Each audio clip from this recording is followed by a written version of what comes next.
जे आई वडिलाची जे माझ्या बाबाची पुण्याई होती, जो माझ्या वडिलांनी जे निस्वार्थ सेवा केली, तीच सेवा मी पुढं कायम ठेवलेली आहे. वाटिकाच्या मागं हॉस्टेल असल्या कारणानं मला तो सेवा करायचा एक अवसर भेटला व ती मी 5 वर्ष गजानन मानेच्या सानिध्यात राहून सेवा केली. आपले आई वडील गेल्या 1950 पासून काँग्रेस पक्षामध्ये होते. त्या ठिकाणी त्यांनी नगराध्यक्ष, नगरसेवक बरेचसे पदं या ठिकाणी भोगवलेले आहे. परंतु आज आपण भाजपमध्ये प्रवेश केला, याचं नेमकं कारण त्यानं काँग्रेसच्या माध्यमातून सगळं काही केलं. त्यावेळेसचा काळ आणि जो त्यावेळेसची जे काँग्रेसची लोगो होती, ती लोगो आणि आजच्या जमान्यातली लोगो ही मला एकदम डिफर वाटतात. याच्यात लय मोठा अंतर आहे. तो कार्ड होता, तो निस्वार्थी कार्ड होता. आता तसा कार्ड राहिलेला नाही. मी नगराध्यक्षासाठी ओबीसीमधून फॉर्म टाकीन. नमस्कार, किरण होले, जनविकास न्यूजमध्ये आपलं सर्वांचं स्वागत आहे. आज आपण अशा व्यक्तीची आज मुलाखत घेत आहोत की ज्या व्यक्तीने आपल्या आयुष्यातले 20 वर्षाच्या जवळपास आपले समाजकार्य केलेले आहे. त्या समाजकार्य करत असताना त्यांनी गोरगरीब नागरिकांची सेवा केली आहे. विद्यार्थ्यांना या ठिकाणी ज्या विद्यार्थ्यांना शिक्षण घेण्याची त्या विद्यार्थ्यांकडे पैसा उपलब्ध नव्हता, त्या विद्यार्थी गरीब विद्यार्थ्याच्या अशा विद्यार्थ्यांना अशा व्यक्तीने त्यांचे शिक्षणसुद्धा पूर्ण केलेले आहेत. आज आपल्यासोबत सलीम शेठ जिक्करभाई घाणीवाले हे आहेत. शेठ, काय सांगाल तुम्ही, तुमच्या लाईफमध्ये तुम्ही 20 वर्षाच्या जवळपास समाजकार्य केलेलं आहे. कशा पद्धतीने तुम्ही या समाजकार्याची सुरुवात केली होती?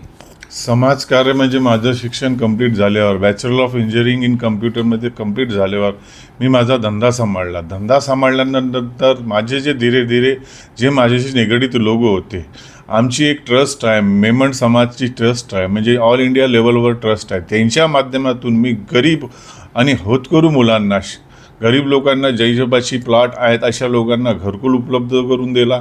आणि त्या जे होतकरू विद्यार्थी आहेत, त्याच्यापाशी शिक्षणाचा पैसा नव्हता, अशा लोकांना स्कॉलरशिप ट्रस्टच्या माध्यमातून करून देऊन पूर्ण खर्च, शाळा कॉलेजचा पूर्ण खर्च, राहण्याचा खर्च, जेवणाचा खर्च हा सगळा ट्रस्टच्या माध्यमातून पूर्ण करून त्याचे शिक्षण एक मोठ्या पदावर त्याला नेऊन सोडून दिलेले आहे. आज असे काही विद्यार्थी आहे की ज्याने आमच्या माध्यमातून IIT प्रवेश घेतलेला आहे व IIT प्रवेश घेताना आज ते उच्चस्थ पदावर आहेत. असे काही विद्यार्थी आहेत. तर माझ्या ट्रस्टच्या माध्यमातून आणि जे काही होईल ते माझ्या स्वतःच्या माध्यमातून ते मी लोकलमध्ये केलेलं आहे, म्हणजे दर्यापूर, बनोसा, बाबरी या एरियामध्ये. आणि बाकी जो ट्रस्टच्या माध्यमातून तो जो कार्य केलेला आहे ते माझं महाराष्ट्र लेवलवर कार्य आहे. प्रत्येक तालुक्याच्या ठिकाणी, प्रत्येक लहान गावाच्या ठिकाणी जिथं आमचा समाज आहे, जिथं आमचा समाज नाही तिथं दुसऱ्या धर्मीय लोकांचेही काम केलेलं आहे. जे आई वडिलाची जे माझ्या बाबाची पुण्याई होती, जो माझ्या वडिलांनी जे निस्वार्थ सेवा केली, तीच सेवा मी पुढं कायम ठेवलेली आहे. माझ्या वडिलाचं हेच काम होतं की निस्वार्थ सेवा करा. माझ्या वडिलाचं निस्वार्थ सेवाचा कार्यक्रम मी पुढं चालू ठेवलेला आहे. आम्ही ऐकलं की तुमच्या कॉलेज लाईफमध्ये तुम्ही शेगावला इंजिनिअरिंग केली. त्या ठिकाणी भक्तिधाममध्ये तिथंसुद्धा सेवा केली आहे. म्हणजे तुम्ही एक मुस्लिम समाजाचे असून जेव्हा तुम्ही ह्या पद्धतीनं आजही सुद्धा तुम्ही बऱ्याचशा समाजासोबत जोडून आहात, तर कधी तुम्हाला असा काही विरोध नाही झाला? नाही, माझ्या घरामधून कोणाचाही, माझा ना भाऊचा, ना आईचा, ना वडिलाचा विरोध नव्हता. आणि गजानन महाराजच्या ट्रस्टमध्ये राहताना, त्या गजानन महाराजच्या सानिध्यामध्ये राहताना एक असं वातावरण भेटते की तुमच्या अंतरात्मा तुम्हाला सांगते की तुम्ही सेवा करा म्हणून. आणि त्यावेळेस कसा माझा जो हॉस्टेल होता वाटिकाच्या मागंच होता. वाटिकाच्या मागं हॉस्टेल असल्या कारणानं मला तो सेवा करायचा एक अवसर भेटला व ती मी 5 वर्ष गजानन मानेच्या सानिध्यात राहून सेवा केली. तर त्याच्यात कोणाचं काही म्हणजे मला फोर्स करायचं काही काम नाही. माझा समाज माझ्या कार्याबाबतीत खुश होता. ते पूर्ण मी 5 वर्ष केलेलं आहे. आपले आई वडील गेल्या 1950 पासून काँग्रेस पक्षामध्ये होते. त्या ठिकाणी त्यांनी नगराध्यक्ष, नगरसेवक बरेचसे पदं या ठिकाणी भोगवलेले आहे. परंतु आज आपण भाजपमध्ये प्रवेश केला, याचं नेमकं कारण काय? भाजप माझे आई वडील म्हणजे सुरुवातीला माझे वडिलांनी शहराध्यक्षाचे 20 वर्ष तालुका अध्यक्ष राहिलेले आहेत. त्याच्यानंतर त्यानं 5 वर्ष एक ऑप्शनमध्ये नगरसेवकचं पद भोगून 20 वर्ष नगरसेवक म्हणून निवडून आलेले आहेत. त्याच्यानंतर आमचा वार्ड हा महिलासाठी राखीव झाल्यानंतर आई उभी राहिली. आईनं 10 वर्ष पद भोगवलेलं आहे. त्याच्यानंतर आई 5 वर्ष उपाध्यक्ष पद भोगवलेलं आहे. त्यानं काँग्रेसच्या माध्यमातून सगळं काही केलं. त्यावेळेसचा काळ आणि जो त्यावेळेसची जे काँग्रेसची लोगो होती ती लोगो आजच्या जमान्यातली लोगो ही मला एकदम डिफर वाटतात. याच्यात लय मोठा अंतर आहे. तो काळ होता, तो निस्वार्थी काळ होता. आता तसा काळा राहिलेला नाही. आणि त्याच्यात मला सुरुवातीपासून मी जे माझ्या राजकारणात म्हणजे मी कॉलेज लाईफमध्ये असताना मी मग असे काही आंदोलन केलेले आहेत. ABVPच्या माध्यमातून, अखिल भारतीय विद्या परिषदच्या माध्यमातून तर मी आंदोलन केलेलं आहे. आणि मी RSSची पहिल्यापासून 5 वर्ष जुळलेला होतो.